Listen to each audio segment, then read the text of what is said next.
கிருஷ்ணகிரி மாவட்டம் ராமத்தோட்டை கேட் பகுதியில் சாலை அமைக்கும் பணிக்கு பூமி பூஜை செய்வது தொடர்பாக திமுக அதிமுகவினரிடையே வாக்குவாதம் நடைபெற்று வருகிறது. விவரங்களை நம்முடைய செய்தியாளர் தினேஷ் வழங்கி கேட்கலாம். தினேஷ், வணக்கம். இது பற்றிய விரிவான தகவலை பகிரலாம்.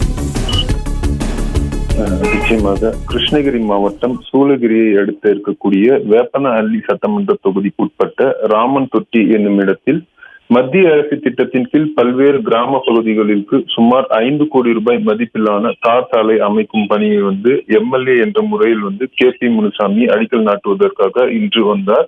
இந்நிலையில் அதிமுகவினை சேர்ந்தவர்கள் நேற்றே அப்பகுதியில் அதிமுக பேனர் மற்றும் கொடிகளை நட்டு வைத்தனர்.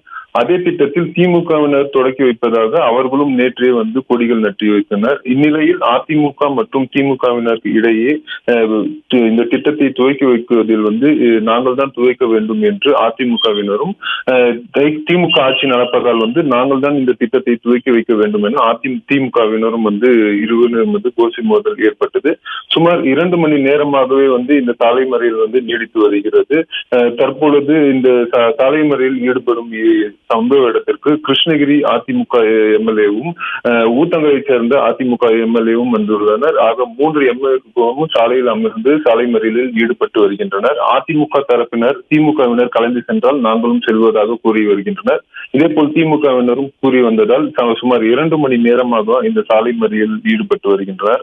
அப்பகுதியில் 50க்கும் மேற்பட்ட போலீசார் பாதுகாப்பு பணியில் ஈடுபட்டுள்ளனர். தொடர்ந்து அதிமுக எம்எல்ஏ KP முனுசாமியுடன் போலீசார் பேச்சுவார்த்தையில் நடத்தி வருகின்றனர். இருப்பினும் அவர் கலையாமல் சாலையில் அமர்ந்து போராட்டத்தில் ஈடுபட்டு வருவதால் அப்பகுதியில் பெரும் பரபரப்பு ஏற்பட்டு வருகிறது. 2 மணி நேரமாக தொடர்ந்து இந்த போராட்டம் நடைபெற்று வருகிறது.